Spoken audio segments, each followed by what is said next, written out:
You've spent 12 years of your life building something they thought was theirs, until the day they shredded your contract right in front of you. But they didn't know I held the one thing they couldn't buy, the patent worth $180 million. And when I activated it, everything collapsed. They thought they'd crushed me, erased my contributions, stolen my life's work. They were wrong. This is how I watched an empire burn with a single signature.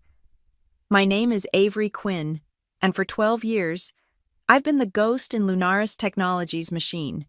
At 34, I've spent more than a third of my life in this glass tower overlooking Silicon Valley, watching sunrises blur into sunsets through the same office window. Most people here don't even know what I do. They see me as just another engineer hunched over multiple monitors at 3:30 in the morning, fueled by cold brew and the electric hum of servers. But I am the architect of their empire. The AI algorithm that powers everything Lunaris touches. I wrote it, every line of code, every neural pathway, every predictive model that convinced the Department of Defense to sign that $180 million contract. That's my mind translated into binary. Yet when Richard Walsh, our CEO, stands on stages accepting awards, my name appears nowhere. When investors tour our facilities, I'm the one they walk past without a second glance. I never minded the shadows. Recognition was never my currency. The work itself was enough.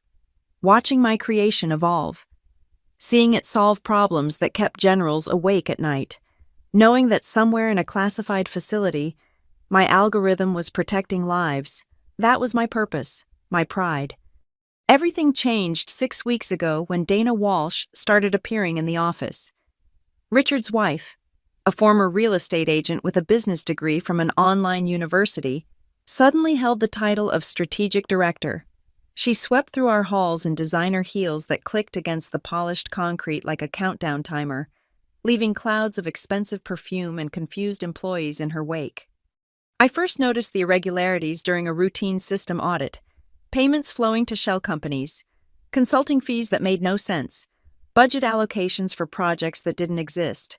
The forensic trail was sloppy, like someone who'd learned to commit fraud from a YouTube tutorial.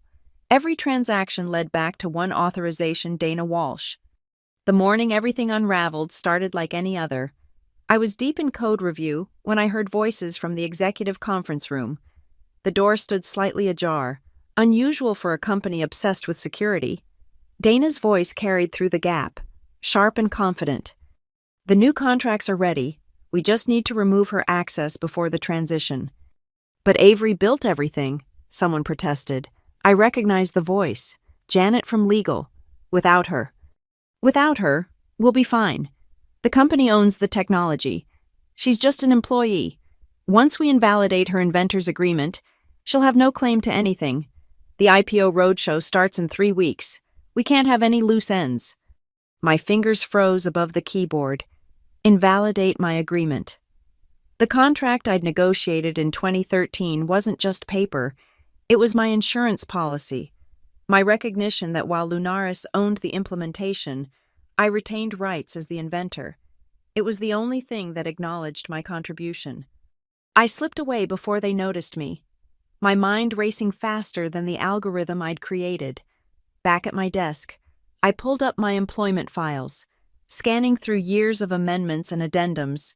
Everything appeared intact, but Dana's words echoed invalidate her agreement. That afternoon, an unusual email appeared in my inbox, a mandatory meeting with strategic development, Dana's department. No agenda, no context, just a time, 4:15 p.m. The precision felt deliberate, calculated. As I sat there, staring at the meeting invitation, I realized something had shifted. The same instincts that helped me build an AI capable of predicting threat patterns were now screaming warnings about my own future. Dana Walsh hadn't just married into Lunaris Technologies. She'd come to gut it from the inside, and somehow I'd become her first target. The conference room smelled like leather and lies when I walked in at 4:15 p.m. sharp. Dana sat at the head of the table, manicured nails drumming against a manila folder. 2 men in identical gray suits flanked her. Lawyers, judging by their predatory stillness. The shredder in the corner hummed with anticipation. "Avery," Dana's smile could have cut glass. "Please, sit." I chose the chair farthest from her, my hands steady despite the adrenaline flooding my system. She slid the folder across the table. Inside, I found my original inventor's agreement, every page I'd signed 12 years ago. "There's been an oversight," she began, her voice dripping false concern. "Your contract contains certain irregularities that could jeopardize our upcoming IPO. We need to rectify this immediately." I scanned the documents, yellow highlighter marked clauses about intellectual property rights, patent attributions, royalty structures, my life's work, reduced to problematic paragraphs. "These aren't irregularities," I said quietly. "These are my legal protections as the inventor." Dana's laugh was sharp, brittle. "We're past tense." She produced another document, a termination of inventor's rights. "Sign this, and we'll ensure you receive a generous severance package. Refuse, and well." She glanced at the lawyers. "Things could become complicated." "I'm not signing anything." The room's temperature seemed to drop. Dana stood, her heels clicking as she walked to the shredder. She held up my original contract, making sure I could see every page. "The company has nurtured you for 12 years. Avery, fed you, paid you, given you purpose." She fed the first page into the machine. The mechanical teeth devoured my past with efficient brutality. Another page disappeared. "This belongs to us now." I watched my contract turn to confetti. Each shred a year of my life, a breakthrough, a sleepless night solving impossible problems. But I didn't flinch. I didn't speak. I just memorized the satisfied smirk on Dana's face as she destroyed what she thought was my only protection. "HR will discuss your transition tomorrow," she said, brushing imaginary dust from her hands. "You'll maintain your regular duties during the handover period. Any attempt to access proprietary systems beyond your new limitations will result in immediate termination and legal action." I left without a word. By the time I reached my desk, my access to the main development servers had already been revoked. My email permissions were restricted. Project files I'd created were now locked behind passwords I didn't have. They were performing a digital lobotomy, severing me from my own creation one connection at a time. Marcus from cybersecurity stopped by my desk around 7 p.m., his face pale. "Avery, what's happening?" "I'm getting orders to revoke your credentials across the board. This has to be a mistake." "It's not," I told him, continuing to type. "Just follow the orders, Marcus." He lingered, uncomfortable. "They're reassigning Project Prometheus to Dana Walsh. She doesn't even know what a neural network is. This is insane." Project Prometheus, our code name for the defense contract. My algorithm wore a mythological mask, and now they were handing it to someone who probably thought Python was just a snake. Over the next week, the humiliation intensified. Emails announcing my transition to a consulting role circulated. Meeting invitations stopped coming. My keycard began failing at random doors. Former subordinates averted their eyes in hallways. Dana paraded through the office, speaking in buzzwords about leveraging synergies and optimizing innovation pipelines, while my code ran silently beneath her incompetence. Sarah from finance risked her job to whisper a warning during a chance encounter by the coffee machine. "They're planning to announce you've been let go for performance issues after the IPO. They want you gone, but not until the roadshow is complete. They need you to keep things running until then." I thanked her and returned to my shrinking kingdom, a desk, a computer with limited access, and the bitter taste of betrayal. But Dana had made one crucial mistake. She'd destroyed a copy of my contract, not the contract itself. The original sat in a safety deposit box in San Mateo, along with every piece of documentation I'd accumulated over 12 years. That night, I began my own audit, not of finances this time, but of legal filings, patent registrations, and corporate compliance documents. If they wanted to play dirty, I'd show them what 12 years in the shadows had taught me about finding weaknesses in complex systems. And Lunaris Technologies, for all its polished exterior, was just another system waiting to be debugged. The safety deposit box felt heavier than usual as I opened it at 2:45 a.m. on a Saturday. Sleep had become optional since Dana's power play. Inside, alongside my grandmother's wedding ring and my parents' photographs, lay the arsenal I'd hoped never to need every legal document from my 12 years at Lunaris. I spread the papers across my dining table like a general planning a siege. The original inventor's agreement from 2013, patent applications with my name, development logs. Most importantly, the amendments and addendums that corporate lawyers had attached over the years, each one meant to clarify ownership while maintaining my inventor's rights. That's when I found it, buried in subsection 14B of a 2016 amendment, a clause so mundane that even I had glossed over it during signing. In the event of non-renewal of intellectual property rights assignment before the designated deadline, patent registration shall automatically revert to the named inventor, Avery Quinn. My hands trembled as I read it again. The designated deadline was July 31st, every 3 years. Lunaris was supposed to file a renewal to maintain corporate ownership of my patents. A simple formality, a checkbox on someone's compliance calendar. I opened my laptop and navigated to the United States Patent and Trademark Office database. My fingers flew across the keyboard, entering patent numbers I knew by heart. The search results loaded slowly, each second stretching like an eternity. Patent US 10, 438, 292. Adaptive Neural Network for Predictive Threat Analysis. Status registration expired. Pending reversion, last corporate renewal, July 2021. Renewal deadline, July 31, 2024. Current status ownership reverted to original inventor as of August 1, 2024. I stared at the screen. August 1st. Today was October 15th. For 2.5 months, I had unknowingly owned the patent that formed the backbone of Lunaris's $180 million defense contract, the patent they were about to leverage for their IPO. The patent Dana thought belonged to the company. My phone buzzed. A text from an unknown number. Ms. Quinn, this is Ethan Cole. Sarah from Finance suggested I contact you. I specialize in intellectual property law for tech companies. Are you free to talk? I called immediately. Ethan's voice was calm, professional, with an edge that suggested he'd fought similar battles before. After I explained the situation, silence stretched across the line. Send me everything, he said finally. Every document, every email, every patent number. If what you're telling me is accurate, you're not just holding a strong position, you're holding a nuclear option.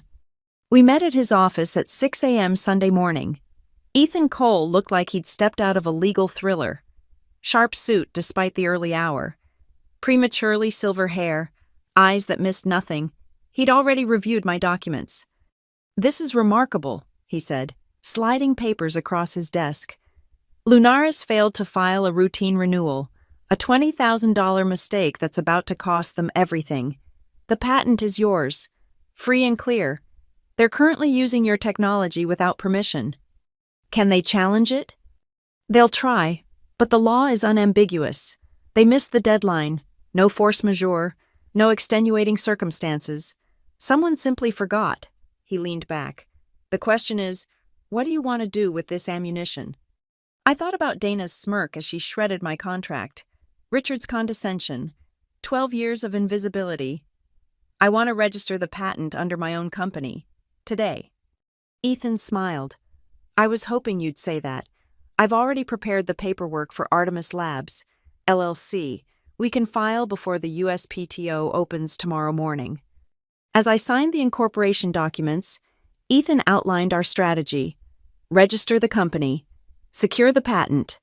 Document Lunaris's continued use of the technology. Wait for the perfect moment to strike. They're planning an IPO, I told him. Roadshow starts in 3 weeks. His smile widened. Then we have 3 weeks to build an airtight case. Start documenting everything, every use of your algorithm, every presentation where they claim ownership, every contract they've signed based on technology they no longer own. I left his office as the sun rose over Silicon Valley, painting the sky in shades of justice. back at Lunaris on Monday, I maintained my routine, arrived early, worked diligently on the limited tasks they allowed, smiled when Dana walked past with investors, explaining our revolutionary AI system. But now I saw everything differently. Every demo was evidence. Every boastful email was ammunition. Every moment they used my algorithm without permission was another nail in their corporate coffin. They thought they'd caged me, but they'd actually given me a front-row seat to their own destruction. The patent certificate arrived by secure courier on October 20th. My name, bold and undeniable, the key to an empire built on my mind, now legally returned to its rightful owner. I locked it in my desk drawer and went back to playing the defeated engineer. Just a little longer. The next 3 weeks required Oscar-worthy performance skills. Each morning, I arrived at Lunaris looking appropriately defeated, shoulders slumped, avoiding eye contact with former colleagues. Dana seemed to feed on my apparent submission, her heels clicking louder, her smiles wider as the IPO roadshow approached. But while I played the broken engineer, Artemis Labs took shape in the shadows. Ethan had assembled a team of forensic accountants and technical experts who worked from a nondescript office building in Palo Alto. Every night after leaving Lunaris, I'd drive to our war room, where walls covered in whiteboards mapped out the corporate structure of my revenge. We've documented 37 instances of patent infringement in the last week alone, Ethan reported during one late-night session. Every demo to investors, every technical specification sent to the DoD, every line of code in production, it's all using your algorithm without authorization. I contributed my own intelligence from inside Lunaris. Screen recordings of Dana presenting her technology to Goldman Sachs. Email chains where Richard promised investors full ownership of all intellectual property. Marketing materials claiming Lunaris as the sole creator of the revolutionary AI system. The real goldmine came from an unexpected source, Marcus from cybersecurity, guilt-ridden over revoking my access, quietly shared something incredible over coffee at a shop far from the office. "I thought you should know," he whispered, sliding a USB drive across the table. "Dana's been sloppy with her emails. She forgot it can see everything." His hands shook slightly. "I could lose my job for this, but what they're doing to you, it's wrong." That night, I reviewed the contents with Ethan. The emails painted a damning picture. Dana explicitly discussing how to eliminate Avery's claims before the IPO. Richard acknowledging that without my cooperation, they'd need to create alternative narratives about the technology's origins. Most damning a thread where their lawyers expressed concern about the patent renewal. Dismissed by Dana with, "It's handled. Focus on the roadshow." "This is conspiracy to commit fraud," Ethan said quietly. "Securities fraud. Specifically, they're knowingly misrepresenting ownership to investors." While they prepared their grand deception, I prepared mine. Artemis Labs filed for expedited trademark approval. I opened corporate bank accounts. Most importantly, I created a technical demonstration that would prove beyond doubt that I controlled the algorithm's core functions. A kill switch built into the very heart of the code, accessible only through keys I'd embedded years ago as a safeguard. The PR department began releasing IPO teasers. Lunaris Technologies pioneering the future of AI defense. Tech blogs speculated about valuations north of $2 billion. Richard gave interviews about his vision for artificial intelligence, while Dana spoke at women in tech conferences about breaking barriers. Apparently, marrying the CEO and stealing someone's life work qualified as entrepreneurship. 2 days before the first roadshow presentation, Ethan filed our notices with the USPTO and relevant authorities. Patent ownership confirmation. Cease and desist preparations. SEC whistleblower documentation. Everything time-stamped, notarized, and ready to deploy. "When do we strike?" Ethan asked. "During the board meeting on Thursday," I replied. "They're bringing in major investors for a final presentation before the roadshow. The press will be there. It'll be their moment of maximum vulnerability." That night, I worked until 3 a.m. at Lunaris. maintaining the illusion of dedication while actually documenting every system, every process, every dependency on my algorithm. Security guards nodded sympathetically as I left, probably thinking I was desperately trying to prove my worth before the inevitable termination. Wednesday arrived with unusual rain for October. I sat at my desk, watching Dana rehearse her presentation through the conference room glass. She gestured at slides showing my algorithm's architecture, claiming innovations she couldn't even understand. Richard stood beside her, nodding approvingly at his wife's performance. Sarah from finance stopped by my desk one last time. "Tomorrow's the big day," she said carefully. "The board, the investors, everyone will be here." "I know," I replied, saving my last file. "I'll be ready." She looked confused but didn't press. As she walked away, I opened my desk drawer and touched the patent certificate one more time. Tomorrow, Dana would stand before the board and claim ownership of something that belonged to me. She'd smile that sharp smile, click those expensive heels, and believe she'd won.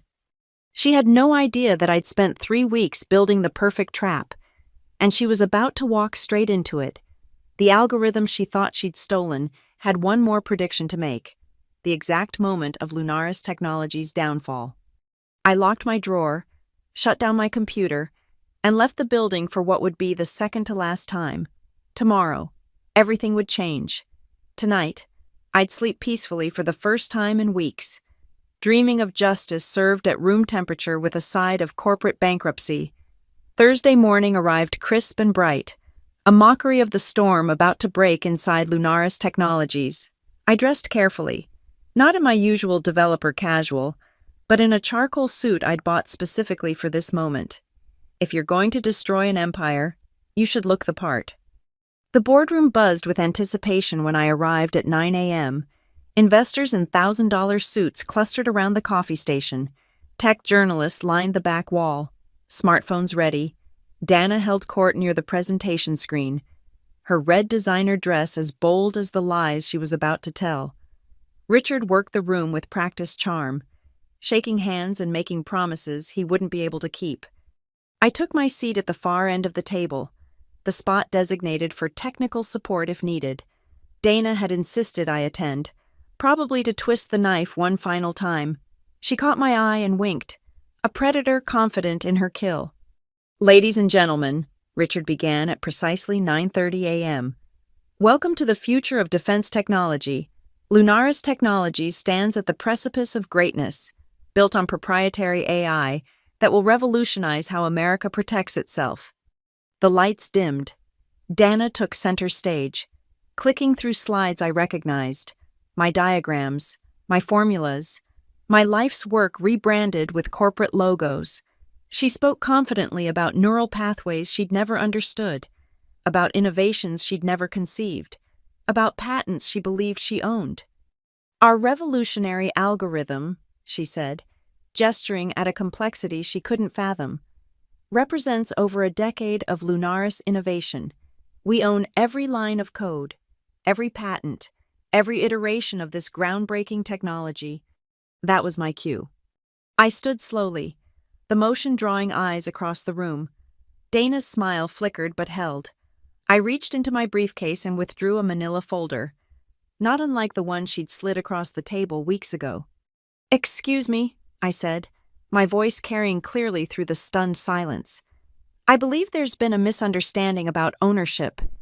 Richard's face flushed. "Avery, sit down.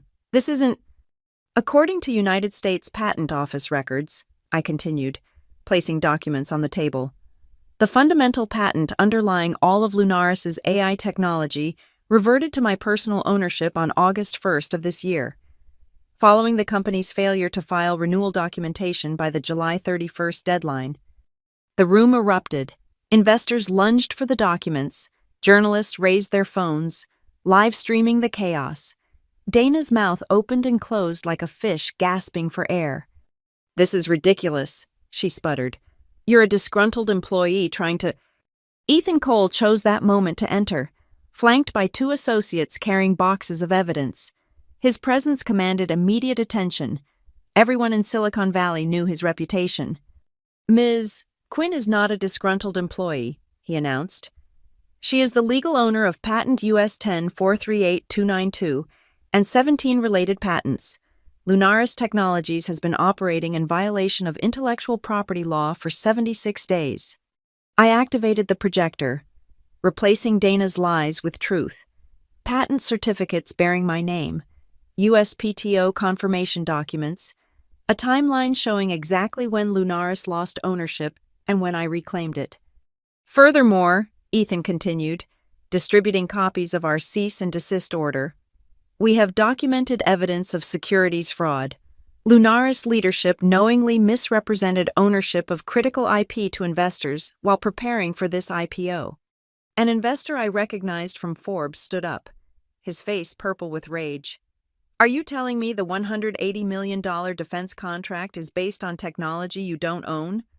The contract is valid, I said calmly, but it requires my algorithm. Without my authorization, Lunaris cannot fulfill its obligations. The Department of Defense will need to be notified immediately.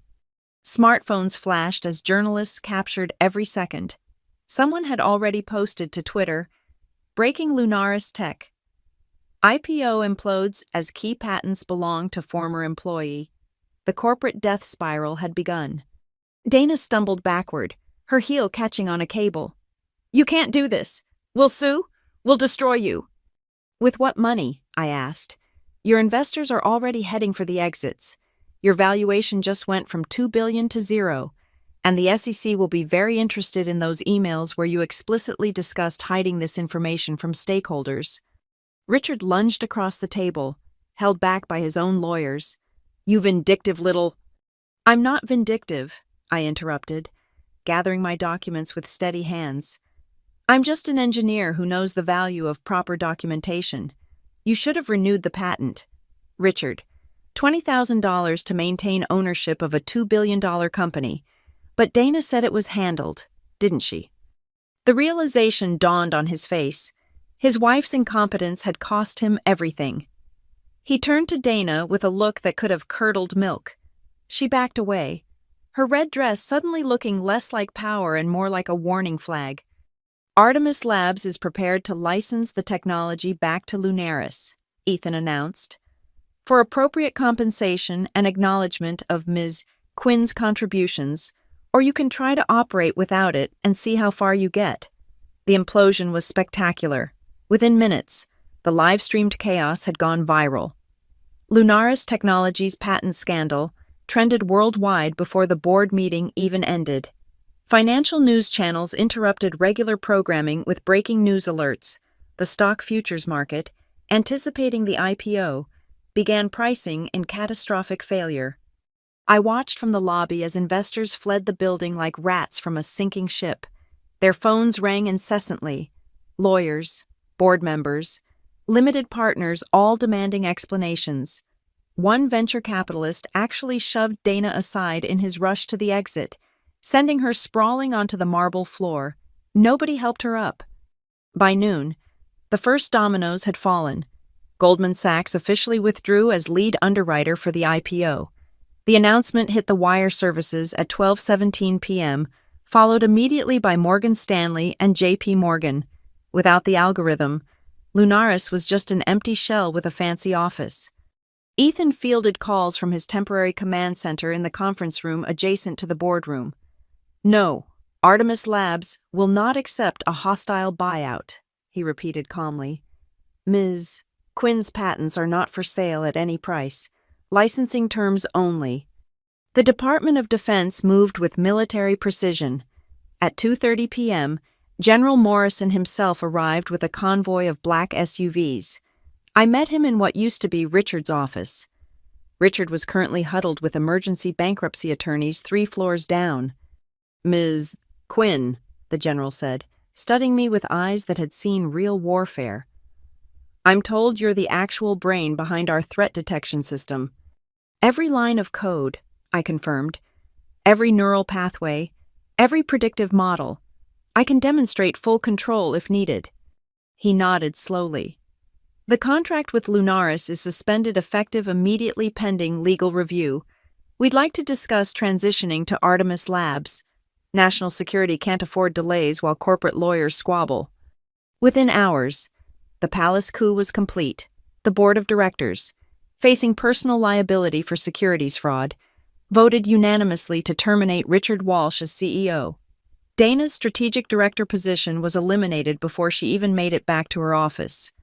Security guards stood watch as she threw personal items into a banker's box, her designer heels clicking one last time through halls she'd never earned the right to walk. The SEC arrived at 4:45 p.m., armed with subpoenas and stern expressions. They set up a temporary investigation center in the cafeteria, interviewing employees about what they knew and when. Several executives were escorted out in handcuffs after attempting to delete emails and shred documents. My phone buzzed with messages from former colleagues. Marcus, "You absolute legend, Sarah."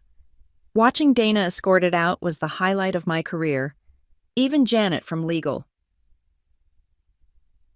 "I never liked that woman. Thank you for serving justice ice cold." By evening, local news vans surrounded the building. I gave one brief statement to the assembled press. Intellectual property rights exist to protect innovators. When corporations forget that, they risk everything.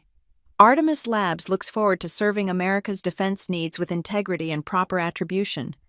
The financial press was less kind to Lunaris. From unicorn to unicorps, how one patent destroyed a $2 billion valuation, read the Wall Street Journal headline. TechCrunch went with the $20,000 mistake that cost everything, my personal favorite, from a prominent tech blogger. Dana Walsh shredded a contract. Avery Quinn shredded an empire. Bank of America froze Lunaris's credit lines at 6 p.m. Without cash flow and facing massive legal liabilities, the company had hours, not days, before complete collapse. Employees began updating LinkedIn profiles en masse. The smartest ones approached me about positions at Artemis Labs. That night, I stood in my empty office one last time, packing the few personal items I'd kept there, 12 years reduced to a single box. But unlike Dana's frantic exit, mine was triumphant. Every line of code I'd written, every innovation I'd created, every late night I'd spent building their empire, it all came with me. Richard appeared in my doorway, looking like he'd aged a decade in 8 hours. His expensive suit was wrinkled, his face haggard. $300 million, he said without preamble. Cash, for the patents. No. $500 million. Still no. What do you want? His voice cracked. What will it take? I turned to face him fully. I wanted recognition. I wanted fairness. I wanted my contributions acknowledged. You gave me none of that. So I took what was mine by law. And now you have nothing to offer that I need. This is revenge, he spat. No, I corrected, lifting my box. This is justice. Revenge would be if I'd made it personal. This is just business. Richard, the algorithm predicted this outcome the moment Dana shredded my contract. You just weren't smart enough to see it. I walked past him, through the halls where I'd spent 12 years invisible, past the conference room where Dana had tried to erase me, past the lobby where security guards now managed crowds of angry investors. As the doors closed behind me, I heard the beginning of another shouting match between Richard and his remaining lawyers. Lunaris Technologies filed for Chapter 7 bankruptcy the next morning at 8 a.m. The patent worth $180 million had protected a company valued at $2 billion. Without it, they were worth less than the furniture in their trendy offices. 2 days after Lunaris collapsed, the emergency press conference was scheduled for 10 a.m. at the Marriott Marquis. Every major tech journalist on the West Coast had RSVP'd. The bankruptcy trustees insisted Richard and Dana appear to address investors and employees. They had no choice. Court order. I arrived early, choosing a seat in the third row where I'd have a clear view. Ethan sat beside me, briefcase at his feet containing contracts that would reshape the defense technology landscape. Around us, angry investors muttered about lawsuits, while former Lunaris employees clustered in groups, many now wearing Artemis Labs visitor badges I'd authorized that morning. The side door opened at precisely 10 a.m. Richard entered first, his usual swagger replaced by the shuffle of a broken man. His suit hung loose. He'd clearly lost weight in 48 hours. Dana followed, trying to maintain composure in a simple black dress. No designer labels in sight. The clicking heels were gone, replaced by sensible flats. The transformation from corporate queen to defendant was complete. They took their positions behind a podium bristling with microphones. Camera flashes created a strobe effect that made Dana flinch. Richard gripped the podium edges until his knuckles went white. "Ladies and gentlemen," Richard began, his voice hoarse, "Lunaris Technologies has filed for Chapter 7 bankruptcy protection. All operations have ceased. Employee final paychecks will be processed through the trustee." "Who owns the patent?" A reporter from Reuters cut him off. Richard's jaw tightened. Dana stared at the floor. The silence stretched until it became painful. "The core AI patents," Richard finally managed, "belong to Avery Quinn." The room erupted. Journalists shouted questions over each other. Investors demanded explanations. Through it all, I sat perfectly still, letting them feel a fraction of the invisibility I'd endured for 12 years. A CNN reporter managed to break through the noise. "Mr. Walsh, are you confirming that your wife's actions led to the loss of critical intellectual property?" Dana's head snapped up, eyes blazing. For a moment, I thought she might maintain her composure. Then she grabbed a microphone, knuckles white around the stem. "I acted on guidance from our legal team," she snarled. "If anyone's to blame, it's—" "You shredded my contract," I said, standing slowly, every head in the room turned. Cameras swiveled like predators scenting prey. "You, Dana Walsh, personally fed my inventor's agreement into a shredder while telling me the company owned everything. You missed the patent renewal. You committed securities fraud.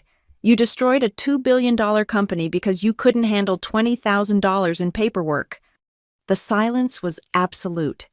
Dana's face cycled through emotions. Rage, fear, humiliation, defeat. Richard stepped away from her. The physical distance a clear message about their marital future. "Ms. Quinn," a Bloomberg reporter called out, "what happens to the defense contract now?" I moved to the aisle, Ethan beside me. "Artemis Labs has reached a preliminary agreement with the Department of Defense to fulfill all existing obligations. We're also pleased to announce that we'll be hiring many of Lunaris's talented engineers and staff. Unlike the previous leadership, we believe in recognizing and rewarding innovation." "What about licensing the technology back to Lunaris?" someone shouted. Ethan stepped forward. "Those negotiations ended when Mr. Walsh attempted to threaten Ms. Quinn with baseless litigation. Artemis Labs will be the exclusive provider of this technology going forward." I walked toward the exit, each step measured and deliberate. As I passed their podium, Dana lunged forward, constrained only by Richard's grip on her arm. "You destroyed us!" she screamed. "You vindictive!" "I did nothing," I replied calmly, my voice carrying clearly. "You destroyed yourselves. I simply owned what was mine. The algorithm predicted this outcome with 97% certainty.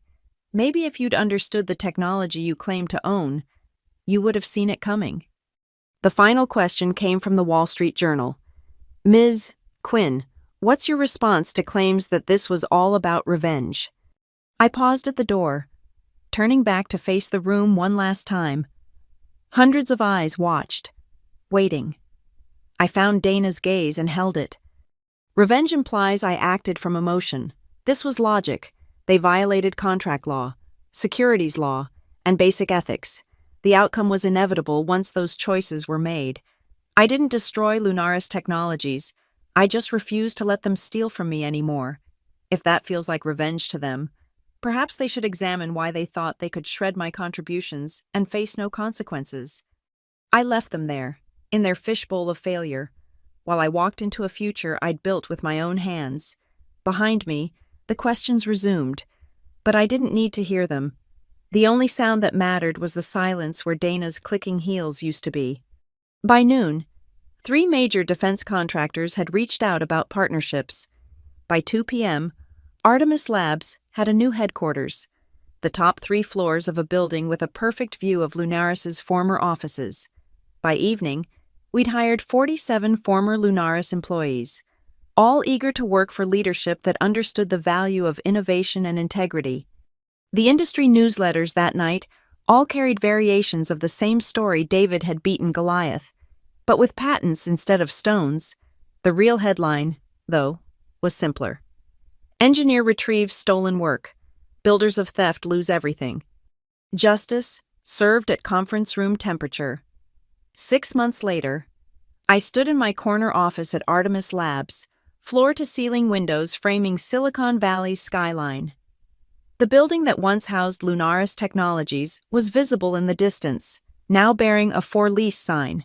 Their trendy offices had been gutted, the designer furniture auctioned off to pay creditors who received pennies on the dollar. The transition had been seamless. The Department of Defense contract not only continued but expanded. General Morrison, impressed by our transparency and technical excellence, had authorized an additional $70 million for enhanced development. We delivered ahead of schedule, under budget, with full attribution to every engineer who contributed. My phone buzzed. Marcus, now our chief security officer, had sent a link to a news article. Richard and Dana Walsh divorce finalized amid ongoing SEC investigation. The accompanying photo showed them leaving court separately, both diminished, both facing years of legal battles. Richard's new startup had failed to secure funding. No investor would touch him. Dana had relocated to Arizona, her LinkedIn profile now listing independent consultant. Silicon Valley speak for unemployable. A knock interrupted my thoughts. Sarah, our new CFO, entered with a champagne bottle and 2 glasses. "The numbers are in," she grinned. "Artemis Labs just crossed $250 million in confirmed contracts. We're officially more valuable than Lunaris ever was." We toasted in my office where sunlight streamed through windows I'd earned, in a building I'd chosen, leading a company that bore my vision. The champagne tasted like vindication aged to perfection. "You know what the best part is?" Sarah asked, gazing at the valley below. "Every single employee owns equity, real equity.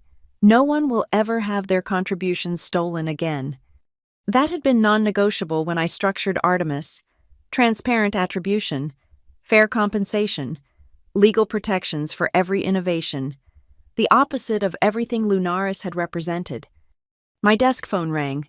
A scheduled call with a Fortune 500 CEO interested in licensing our technology. As I reached for it, I noticed the date on my calendar. Exactly 1 year since Dana had shredded my contract. The anniversary felt poetic. "Artemis Labs, Avery Quinn speaking," I answered, spinning my chair to face the window. While the CEO outlined his company's needs, I watched the city below. Somewhere out there, Dana was probably refreshing her inbox, hoping for opportunities that would never come. Richard was likely pitching another doomed venture to skeptical investors. They'd spent so much energy trying to erase me. They'd forgotten to secure their own foundation. The algorithm had predicted this too. Not just their downfall, but the precise trajectory of success that follows when innovation is properly valued. Every line of code I'd written over 12 years had been an investment in this moment. They thought they were stealing my past. Instead, they'd funded my future. After the call ended with another multi-million-dollar partnership secured, I opened my laptop and pulled up the original patent documentation. Patent US 10-438-292, now the cornerstone of a $250 million enterprise. The same technology they'd tried to steal for a $2 billion IPO now powered something greater, a company built on merit, not manipulation. Ethan appeared in my doorway, a rare smile on his face. "The final SEC report just dropped. Richard's facing criminal charges. Dana's been barred from serving as an officer in any public company. Turns out shredding contracts on camera isn't great for your legal defense." "The algorithm could have predicted that too," I said. "Probably," he agreed. "But sometimes human stupidity exceeds even artificial intelligence's ability to anticipate." As 5 o'clock approached, I watched my employees, our employees, heading home. No one skulked out after late nights of unrecognized labor. No one feared their work would be stolen. No one would ever stand in a conference room watching their contributions fed into a shredder. I closed my laptop and prepared to leave. Tomorrow would bring new challenges, new innovations, new partnerships. But tonight, I'd simply enjoy the view from an office where my name was on the door, in a company where contributions were celebrated, holding patents that no one could ever steal again. The elevator descended smoothly, carrying me past floors filled with the future we were building. In the lobby, the security guard, hired from Lunaris's displaced staff, nodded respectfully. "Have a good evening, Ms. Quinn." "You too, James." Outside, the California sun painted the sky in shades of possibility. I walked to my car, bought with the first Artemis Labs bonus, and took one last look at our building. No prestigious address, no designer furniture, no clicking heels in marble halls. Just brilliant minds doing brilliant work, properly recognized and fairly rewarded. My phone buzzed with a text from a number I didn't recognize. I almost deleted it, then noticed the area code. Phoenix, Arizona. The message was brief. "I hope you're happy, D." I was completely, thoroughly, algorithmically happy. I deleted the message and drove home, leaving the ghosts of Lunaris Technologies where they belonged, in the past, buried under the weight of their own arrogance, while I built the future they'd tried to steal. The patent had been worth $180 million. The revenge had been priceless, but the real victory, that was measured in every employee who now owned their innovation, every contract signed with integrity, every line of code attributed to its creator. They'd thought they were shredding paper. Instead, they'd shredded their empire. And from those pieces, I'd built something indestructible. Thank you for listening to this story of corporate justice and sweet revenge. I'd love to know where you're watching this from. Please share in the comments below so we can connect and discuss your thoughts on Avery's journey. If this tale of patents and payback resonated with you, please subscribe to the channel, hit that like button, and don't forget to press the hype button to help this story reach more listeners who appreciate when the underdog wins. Until next time, remember, document everything, know your worth, and never let them shred your dreams.